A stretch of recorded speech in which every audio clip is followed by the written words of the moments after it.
Traditional recipes ఒక్కొక్కసారి bore కొడతాయి కదా, అప్పుడు ఈ రెసిపీ ట్రై చేశాను వంకాయతో. నార్త్ ఇండియాలో దీన్ని భర్తా బైగన్ అంటారు, మన వైపు ఏమంటారో నాకు తెలీదు, మీకు తెలిస్తే కమెంట్స్లో చెప్పండి. నాకు కోపం వచ్చినా, సంతోషం వచ్చినా, బాధ వచ్చినా, స్ట్రెస్ఫుల్గా ఉన్నా వంట చేస్తాను నేను. నాకు ఒక స్ట్రెస్ బస్టర్ లాగా అది. అండ్ కొత్త రెసిపీస్ ట్రై చేస్తాను.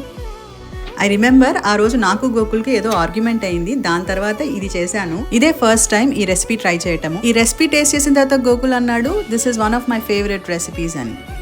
But I had no clue. It's interesting కదా, how you live with your partner for so long and discover something new about that person every single day. ఈ డిష్కి వాడిన వంకాయలు, tomatoes, పచ్చిమిర్చి అండ్ ఎండుమిర్చి and curry leaves కూడా మా తోటలోంచే. దీనికి ఇంకా కొత్తిమీర యాడ్ చేయొచ్చు, స్ప్రింగ్ ఆనియన్స్ యాడ్ చేయొచ్చు అండ్ గార్లిక్ చైవ్స్ కూడా యాడ్ చేయొచ్చు. చాలా టేస్టీగా ఉంటుంది. మీరు ఈ డిష్ మీ ఇంట్లో చేస్తారా? దీన్ని మీరు ఏమంటారు నాకు కమెంట్స్లో చెప్పండి.